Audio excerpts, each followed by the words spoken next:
Bonjour. Salut tout le monde. On essaye une nouvelle façon de faire. On va être debout, mais on va peut-être être un peu plus petit.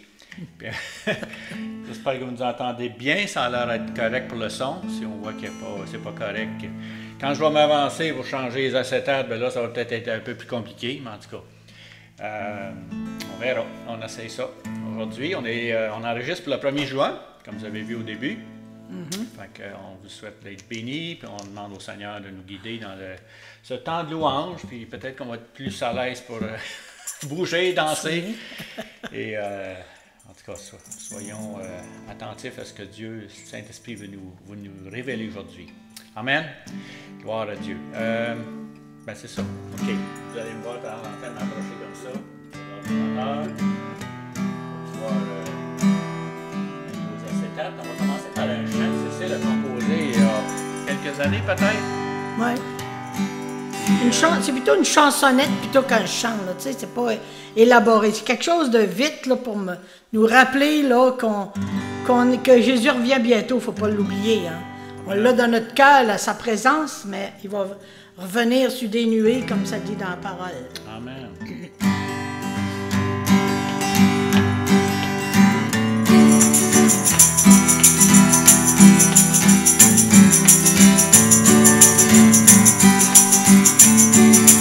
J'ai l'assurance qu'un jour je serai toujours avec toi, Jésus. J'ai l'assurance de ton retour. Bientôt tu reviendras. Depuis que tu es venu sur terre, 2000 ans se sont écoulés, assis à la droite du Père, tu intercèdes pour tes bien-aimés. J'ai l'assurance qu'un jour je serai toujours avec toi, Jésus. J'ai l'assurance de ton retour.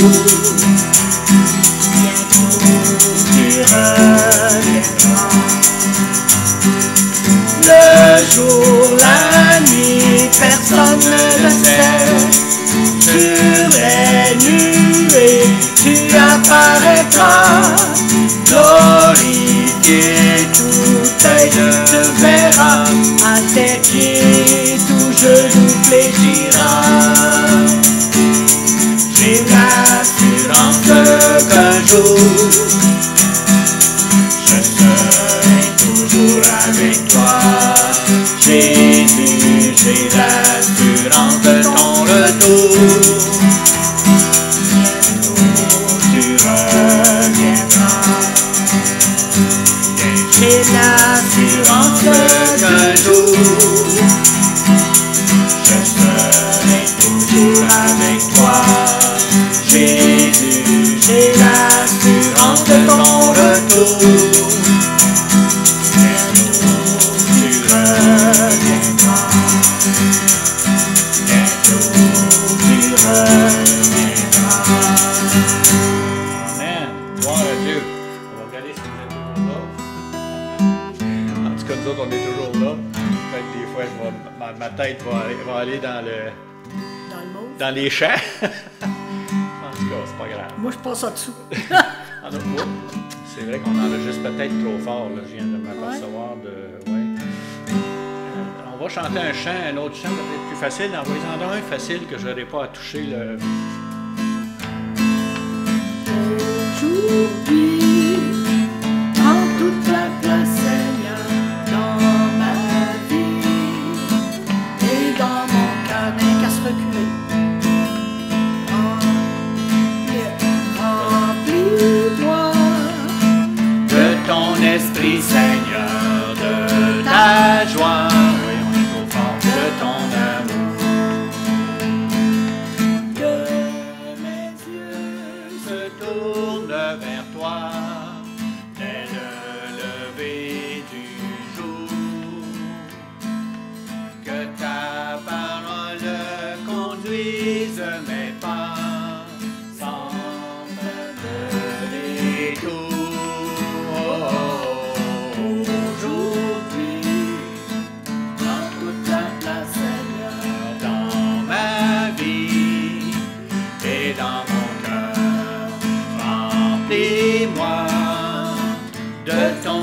esprit, Seigneur, de ta joie, de ton amour. Que mes yeux se tournent vers toi, dès le lever du jour. Que ta parole conduise mes pas, sans faire de détour. Aujourd'hui, prends toute la place, Seigneur, dans ma vie et dans mon cœur. Remplis-moi de ton esprit, Seigneur, de ta joie, de ton amour. Honneur et gloire, honneur et gloire à Jésus, le Seigneur des Seigneurs. Honneur et gloire à Jésus, le Seigneur de ma vie. Gloire à Jésus, gloire à Jésus, Gloire à son nom, il est digne d'être loué. Gloire à Jésus, gloire à son nom, il est digne d'être exalté. Honneur et gloire, honneur et gloire à Jésus, le Seigneur des Seigneurs. Honneur et gloire, honneur et gloire à Jésus, le Seigneur de ma vie. Il est le Dieu de mon salut, il est le Dieu de ma délivrance, un Dieu d'amour, un Dieu d'espérance.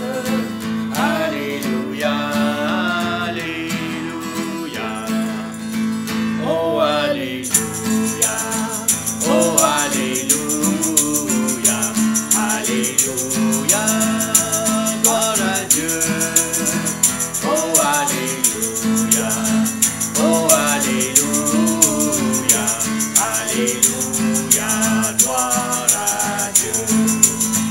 Il est le Dieu de mon salut, il est le Dieu de ma délivrance,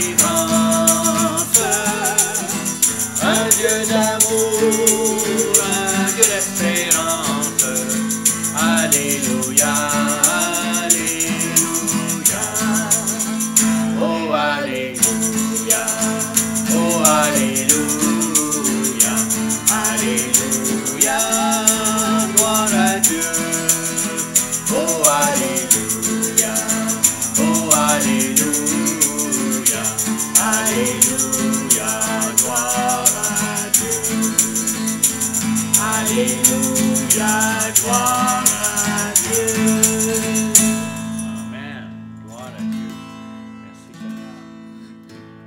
On va descendre comme ça, pour vérifier en même temps. Alléluia, merci c'est ton Seigneur. sang.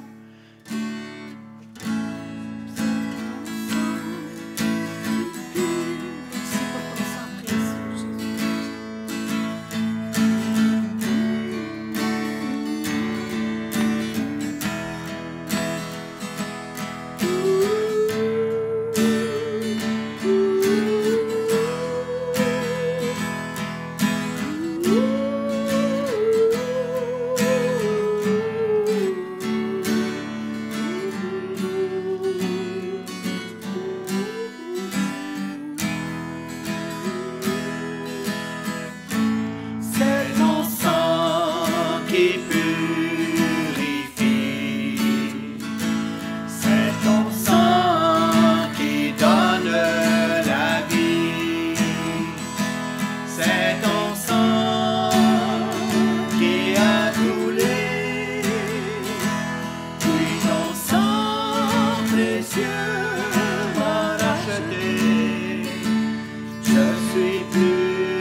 Jésus, toi l'agneau immolé.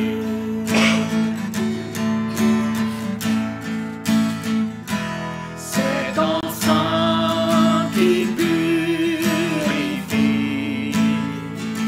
c'est ton sang qui donne la vie, c'est ton sang qui a coulé, puis ton sang précieux m'a racheté. Je suis plus blanc que la neige, Oh Jésus, toi l'agneau immolé.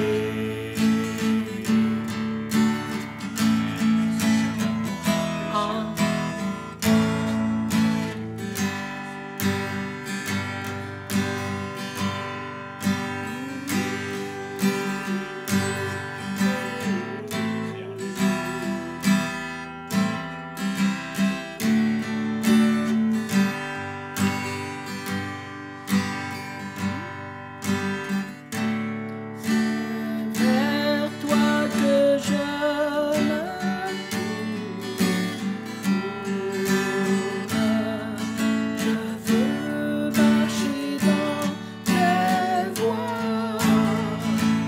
J'élève mes mains pour te rencontrer, mon cœur désire te chanter. Pour bénir et célébrer ton Saint-Nom, car tu es fidèle et bon. Seigneur, oh Seigneur, je veux te donner.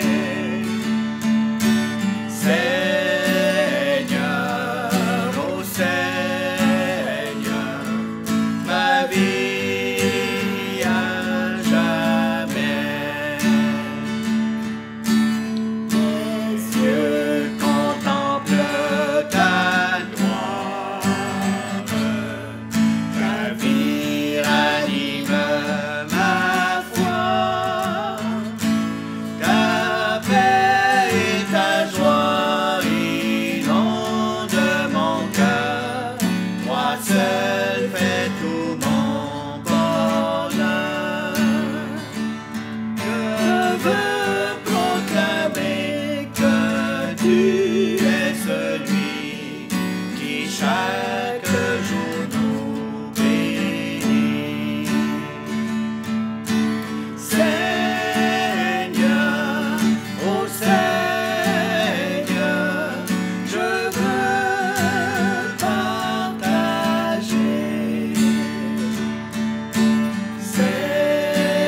Seigneur, oh Seigneur, ton éternité.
mes victoires puissent refléter ta gloire. Je trouve puissance et espérance en Jésus-Christ.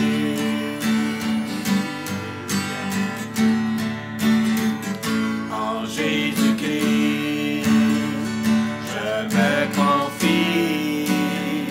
Je mets ma foi dans la puissance de la croix.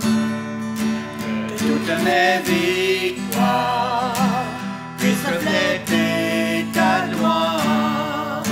Je trouve puissance et espérance en Jésus-Christ.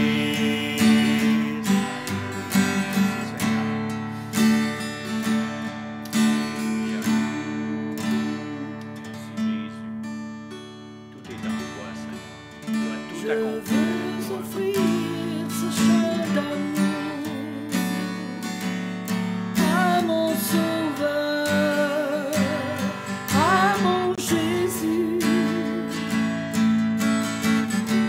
Te dire merci à chaque jour, Sauveur d'amour, précieux Jésus.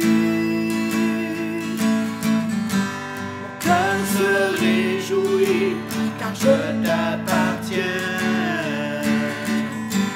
Je suis bien au creux de tes bras, dans tes bras d'amour, dans tes bras d'amour. Serre-moi très fort. Tout contre toi, dans tes bras d'amour.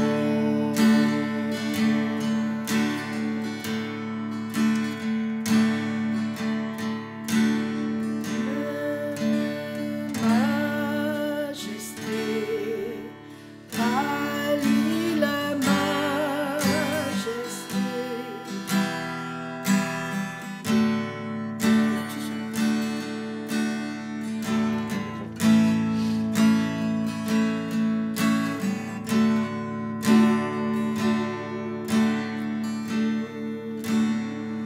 Mais moi, je chante le début, je chanterai ta force.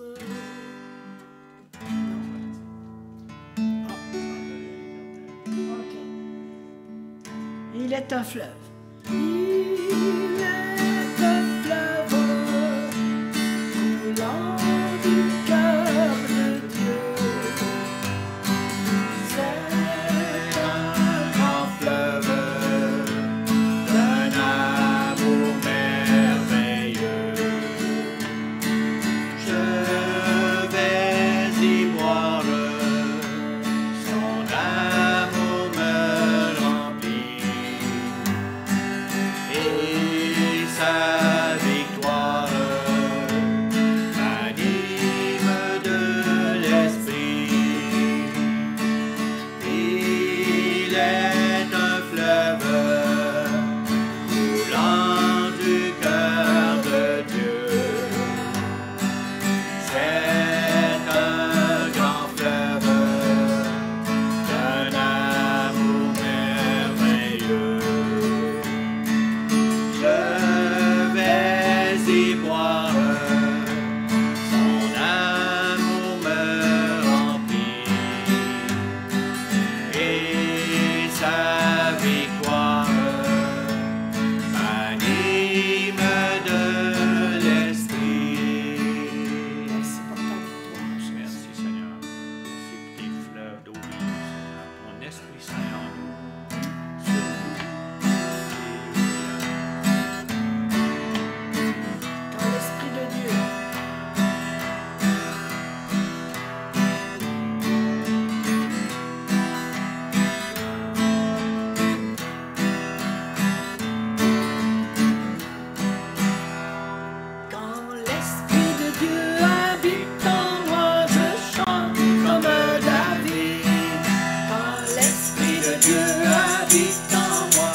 Dieu habite en moi, je prie comme David. Quand l'Esprit de Dieu habite en moi, je prie comme David. Je prie, je prie, je prie comme David. Je prie, je prie, je prie comme David. Quand l'Esprit de Dieu habite en moi, je loue comme David. Quand l'Esprit de Dieu habite en moi, je loue comme David. Je loue, je loue, je loue comme David. Je loue, je loue, je loue comme David. Quand l'Esprit de Dieu habite en moi, je danse comme David. Quand l'Esprit de Dieu habite en moi, je danse comme David. Je danse, je danse, je danse comme David. Je danse, je danse, je danse comme David. Je loue, je loue, je loue comme David. Je loue, je loue, je loue comme David. Amen. Alléluia. Merci Seigneur. Gloire à ton nom, Jésus. À toi la gloire, l'honneur.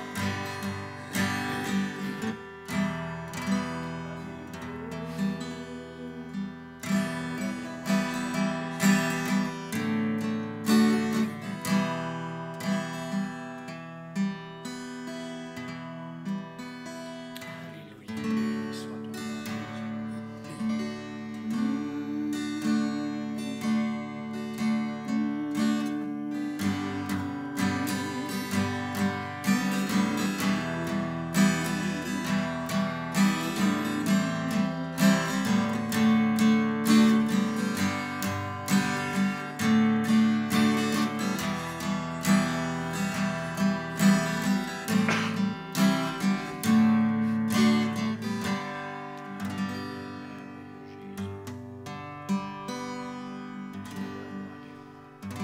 Au-delà des grands océans.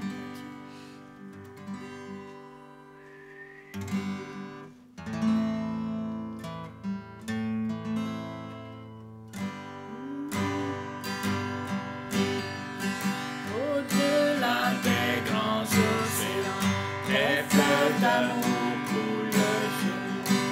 Alors je t'ouvrirai mon cœur et te laisserai C'est pas la me même, guérir. C'est pas la même. T'as pas la bonne dent. Oh, oh, oh, au-delà des grands océans, tes fleuves d'amour Coulent sur moi. Alors je t'ouvrirai mon cœur et te laisserai me guérir. Je suis heureux de te connaître. J'élèverai mes mains vers toi et à jamais je chanterai ton grand amour. Je chanterai ton amour pour toujours.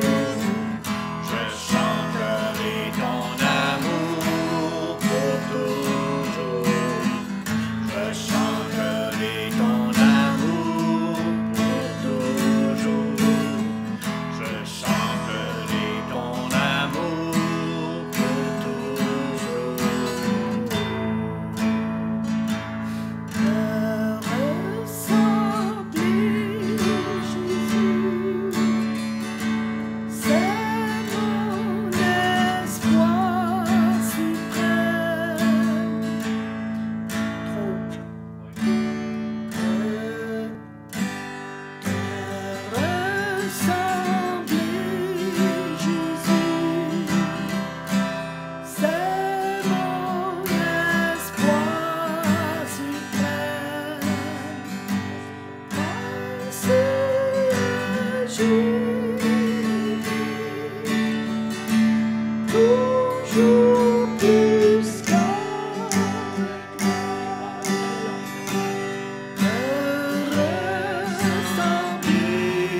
Jésus, c'est mon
Seigneur, on veut t'élever encore une fois tous ceux qui sont près de nos cœurs, Seigneur, à qui on a un droit de relation.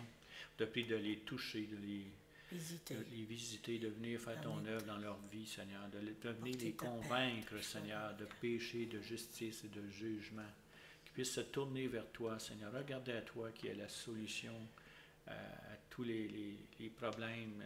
Tu n'as pas dit qu'on n'aurait pas de problème, mais Seigneur, tu as dit que tu nous accompagnerais, Seigneur, à travers nos difficultés, les difficultés de la vie. Et Seigneur, merci pour ta présence au milieu de nous. Merci pour ton Esprit Saint également, qui nous enseigne toutes choses, qui nous révèle aussi qui tu es, Seigneur. On veut te connaître encore plus intimement, Seigneur. Pas une connaissance intellectuelle, mais une connaissance de cœur, Seigneur.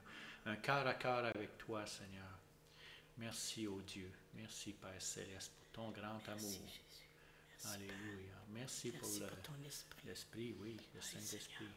Amen. Merci que ton Esprit puisse nous accompagner, nous fortifier. Et qu'on puisse être sensible à ta voix, Seigneur. Alléluia. Parle à nos cœurs aujourd'hui, oui. Seigneur. Amen. Parle-nous par ton Saint-Esprit. Parle-nous par ta parole. Et tu peux nous parler même par des gens qui ne te connaissent pas. Parce que tu es un Dieu tout-puissant. Amen. Oui. Visite ton peuple, Seigneur. Visite-le pour ta gloire, Jésus. Alléluia. Accomplis, Seigneur, tes plans divins. Dans le nom de Jésus. Amen. On va terminer avec le livre de Ruth. On avait fait les juges. Puis quand on suit tous les livres de l'Ancien Testament et du Nouveau, c'est ça qu'on a fait depuis le début. Là, on est rendu au livre de Ruth. Donc, on va vous laisser avec ça. Une femme courageuse, oui. Oui. Moi, c'est un de mes meilleurs dans l'Ancien Testament. C'est mon meilleur livre de quelqu'un qui appartenait pas au peuple de Dieu, mais qui a décidé de suivre sa belle-mère envers tous. C'est un bon témoignage. Amen. Passez une belle journée. Que Dieu vous garde. Oui, amen. Donc, on va faire le petit transfert ici. Ce ne sera pas long. Petite transition. On va aller ici. Et on va partir ça. Ça devrait marcher. Le livre de Ruth. C'est une brillante œuvre d'art théologique qui nous amène à méditer sur l'implication de Dieu, autant dans les moments de joie que dans les épreuves que nous connaissons au quotidien. Le livre compte 3 personnages principaux. Naomi, la veuve, Ruth, la Moabite, et Boaz, le fermier israélite. Et leur histoire est racontée en 4 chapitres magnifiquement conçus. Voyons donc plus en détail le déroulement des événements. Le chapitre 1 commence par la phrase suivante, à l'époque où les juges gouvernaient. Ce qui nous rappelle les jours particulièrement difficiles et sombres du livre des juges. Alors, une famille israélite, vivant à Bethléem pendant la période où la ville était en proie à la famine, entreprend pour survivre de voyager en quête de nourriture et se rend au pays de Moab, le vieil ennemi d'Israël. Et là, le père de la famille décède. Les fils épousent 2 femmes moabites, Ruth et Orpa. Quelque temps plus tard, les fils meurent à leur tour. Désormais, seule avec ses nouvelles belles-filles, Naomi ne voit plus aucune raison de rester à Moab. Elle fait donc part à ses nouvelles belles-filles de sa décision de rentrer au pays. Pleinement consciente que les conditions de vie en Israël sont rudes pour une veuve étrangère encore seule. Naomi fait tout pour convaincre les femmes de rester. Orpa suit son conseil, mais pas Ruth. Elle fait preuve d'une loyauté exceptionnelle envers Naomi, qu'elle exprime en ces termes. « Partout où tu iras, j'irai. Ton peuple sera mon peuple, et ton Dieu sera mon Dieu. » C'est donc ensemble que les 2 femmes retournent en Israël, et vers la fin du chapitre, Naomi se fait appeler Mara, qui signifie amère en hébreu, un moyen de se lamenter sur son sort tragique. Au début du chapitre 2, Naomi et Ruth cherchent à savoir où elles pourront trouver à manger. Et il se trouve heureusement que c'est le début de la moisson d'orge. Ruth part donc en quête de nourriture et finit par ramasser du grain dans le champ d'un homme appelé Boaz, qui, comme par hasard, se trouve être de la même famille que Naomi. Boaz, qui nous est présenté comme un homme vertueux, remarque Ruth. Et après avoir découvert son histoire, il se montre extrêmement généreux envers elle. Il prend même des dispositions spéciales pour que Ruth l'immigrée puisse ramasser suffisamment de grains dans son champ. Par cet acte, Boaz respecte aussi une loi majeure de la Torah, qui consiste à faire preuve de générosité envers les immigrés et les pauvres. Boaz est tellement touché par la loyauté de Ruth à l'endroit de Naomi qu'il prie pour que Dieu récompense son initiative. De retour chez elle, Ruth raconte sa journée à Naomi, qui manifeste sa joie suite à la rencontre entre Boaz et Ruth, à qui elle apprend que Boaz est un proche parent ayant le droit de rachat, ce qui lui donne en quelque sorte un statut de rédempteur familial. Une pratique culturelle courante en Israël par laquelle, après la mort d'un homme, la famille et les biens qu'il laisse derrière lui, épouse, enfants, terre, étaient pris en charge par le rédempteur familial. Il avait donc la responsabilité d'épouser la veuve, de s'occuper et protéger les membres et biens de cette famille. Naomi commence certainement à entrevoir une éventuelle lueur d'espoir pour l'avenir de sa famille. Au chapitre 3, on voit Naomi et Ruth en train d'élaborer un plan pour que Boaz se rende compte de leur situation. Pour commencer, Ruth va devoir cesser de porter ses vêtements de deuil et bien s'habiller, pour montrer qu'elle est désormais disposée à se marier. Et cette nuit-là, Ruth part en direction de la ferme pour retrouver Boaz. Alors qu'elle s'approche, Boaz se réveille en sursaut et étonné de la voir. Ruth ne tourne pas autour du pot et demande clairement à Boaz s'il veut user de son droit de rachat sur la famille de Naomi et de l'épouser. Boaz n'est que plus agréablement surpris par le degré de loyauté manifesté par Ruth envers Naomi et sa famille. Il la qualifie même de femme vertueuse. Notez que c'est le même terme utilisé pour décrire la femme de Proverbe 31. Boaz invite donc Ruth à attendre jusqu'au lendemain pour qu'il procède juridiquement au rachat de Naomi et Ruth auprès des anciens de la ville. À la fin du chapitre, Ruth retrouve Naomi et toutes les deux sont émerveillées de voir le bouleversement en train de se mettre en place dans leur vie. C'est au chapitre 4 que tout se conclut. Boaz se rend compte au dernier moment qu'il y a un autre membre de la famille encore plus proche de Naomi que lui, ce qui donne la priorité à cet autre cousin pour user de son droit de rachat sur la famille, avant Boaz. Mais en apprenant qu'il devrait épouser Ruth, la Moabite, ce proche parent décide finalement de renoncer à ce droit. Boaz, quant à lui, rappelez-vous, connaît les dispositions de cœur de Ruth. Il use donc de son droit pour racheter les biens de Naomi et épouse Ruth. Tout comme Ruth était loyale au début envers la famille de Naomi, Boaz est celui qui fait désormais preuve de loyauté envers la famille de Naomi. L'histoire s'achève sur un retournement à 180 degrés de toutes les tragédies du chapitre 1. Ainsi, la succession de décès du début est inversée alors que Ruth se remarie et donne naissance à un nouveau fils, source de joie pour Naomi. Cette symétrie entre le début et la fin est d'autant plus remarquable qu'elle se voit aussi dans les détails. Pour rappel, la tragédie d'ouverture a été suivie par un acte de loyauté fort de la part de Ruth, qui trouve maintenant son équivalent avec l'acte de loyauté de Boaz, qui se solde par la restauration totale de la famille. Cette symétrie met également en évidence la structure interne des chapitres. Chaque chapitre commence avec Naomi et Ruth en train d'élaborer un plan pour leur avenir. S'ensuit une rencontre providentielle entre Ruth et Boaz, et chaque chapitre se termine par Naomi et Ruth se réjouissant de la tournure des événements. Cette histoire est magnifiquement conçue et la qualité de sa conception se trouve liée à un fait particulièrement surprenant de l'histoire. Dieu y est à peine mentionné. Oui, c'est vrai que les personnages évoquent Dieu ça et là, mais le narrateur ne mentionne jamais Dieu en train d'intervenir directement dans l'histoire. Et c'est là tout son génie. Car la providence divine est à l'œuvre derrière chaque scène de cette histoire, entremêlant les situations et choix de tous ses personnages. Dans la tragédie qu'elle traversait, Naomi a fini par penser que Dieu la punissait, alors qu'en réalité, toute cette histoire faisait partie du plan de Dieu pour restaurer Naomi et sa famille. Et il le fait en se servant de Ruth, par sa prise d'initiative et sa loyauté, favorisant la réparation dans la vie de Naomi. Le tout se joue avec la déterminante contribution de Boaz, ce fermier avisé, incarnant la loyauté et une grande générosité. Ainsi Dieu combine l'intégrité de Boaz avec l'audace de Ruth, pour sauver Naomi et sa famille. Cette histoire est une brillante illustration montrant les interactions croisées entre les plans et la volonté de Dieu d'une part, avec la volonté et les choix humains d'autre part. Dieu se sert de l'obéissance fidèle de son peuple pour accomplir son plan de rédemption pour le monde. Ce qui nous conduit à l'épilogue véritable de l'histoire. Le livre de Ruth s'achève sur une généalogie montrant que le fils de Boaz et de Ruth, Obed, est le grand-père du roi David, dont la lignée engendrera le Messie. Alors les événements d'apparence ordinaire de cette histoire se révèlent au final être des étapes clés d'une histoire bien plus grande, celle du plan de Dieu pour le salut du monde. En conclusion, le livre de Ruth nous fait réfléchir à la manière dont Dieu peut œuvrer dans les détails les plus ordinaires et insignifiants de nos vies. Et voilà ce dont il est question dans le livre de Ruth.